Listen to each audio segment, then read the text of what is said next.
ጥያቄ ትዳር ከያዝኩኝ 6 ዓመት አልፎኛል። ባለቤቴን በየጊዜው የመህር ብሬን እጠይቀዋለሁ። አሁን የለኝም ነበር የሚለኝ። አሁን ግን ጠየቅኩት። እስከ መቼ ነው ማይኖርህ ስለው እስከ ወዳኛውም አይኖረኝም አለኝ። ሳይኖረው ቀርቶ ሳይሆን ላለመስጠት ፈልጎ ነው እና እኔ የመህር ብሬን እስክሰጠኝ ድረስ አልታዘዝህም ማለት እችላለሁ? በሁሉም ነገር አለመታዘዝ እችላለሁ? ለሱስ ምን ልመልስለት? መህር አልሰጥም ላለ ወንድ ሁክሙ ምን እንደሆነ ቢያብራሩልኝ ጀዛኩሙላህ ኸይረን የሚል ጥያቄ። መህር ሴት ልጅ ንካህ ስታደርግ ንካህ ካደረገች ሊሰጣት የሚገባ ሐቋን ወአቱን ኒሳእ ሰዱቃቲሂን ኒህለህ ብሏል አላህ ተባረከ ወተዓላ። ለሴቶች ጥሎሻቸውን መህራቸውን በግዴታነት ስጧቸው፣ ፈቃደኛ ሆነው እስካልሰጧችሁ ድረስ አትብሉት መህራቸውን ብሏል።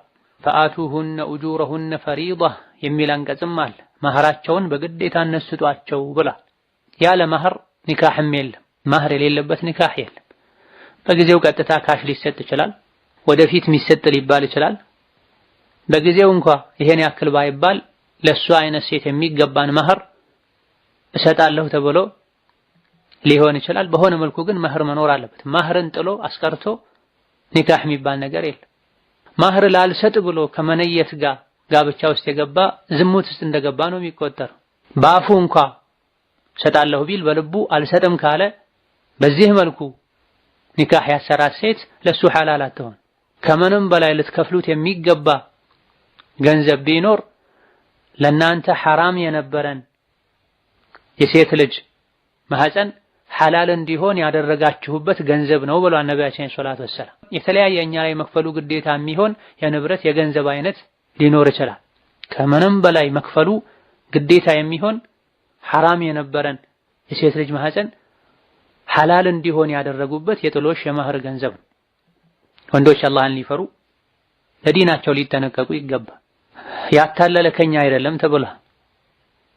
እሺ ብለው ለጊዜው ሰጣለሁ ብለው ወደ ቤት ካስገቡ በኋላ ልክ እዚህ ላይ እንደተባለው የለኝም እስከ መቼም አልሰጥሽም የሚሉ ሰጥተው አታለው ደግሞ ወይም አስገድደው መልሰው የሚወስዱ ጥቂቶች አይደሉም።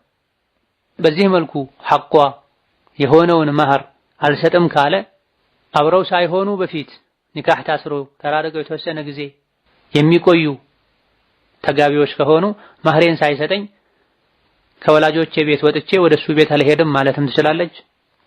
ቤታቸው ከገቡ በኋላ መህር አልሰጥም ካለ መህሬን እስካልሰጠኸኝ ድረስ ካንተ ጋር በምንም መልኩ እንደሚስት አልኖርም፣ ምንም አላደርግም፣ ምንም እሺ አልልም ማለትም ትችላለች።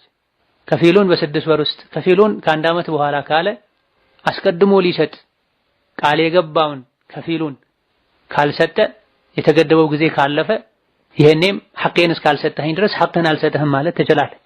አልኢማም ኢብኑ ቁዳማ ረሂመሁላህ ተዓላ ሴት ልጅ መህሯ እስኪሰጣት ድረስ ራሴን አሳልፌ አልሰጥም ለባሌ ብትል መብቷ ነው ብላ።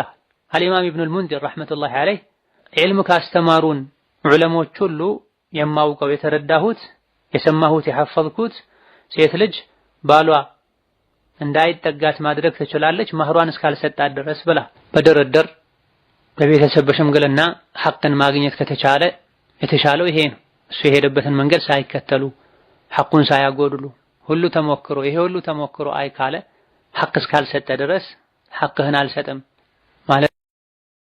ወዘከሪያ ኢዝ ናዳ ረበሁ ረቢ ላ ተዘርኒ ፈርዳ ወአንተ ኸይሩል ዋሪሲን فاستجبنا له ووهبنا له يحيى وأصلحنا له زوجه إنهم كانوا يسارعون في الخيرات ويدعوننا رغبا ورهبا وكانوا لنا خاشعين.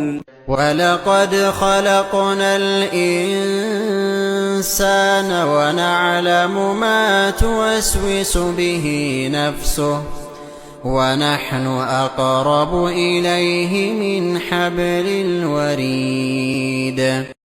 فلما بلغ معه السعي قال يا بني إني أرى في المنام أني صياحك فانظر ماذا ترى قال يا أبا أكرمتني فلك الحمد، وسترتني فلك الحمد، ورزقتني فلك الحمد، وعافيتني فلك الحمد.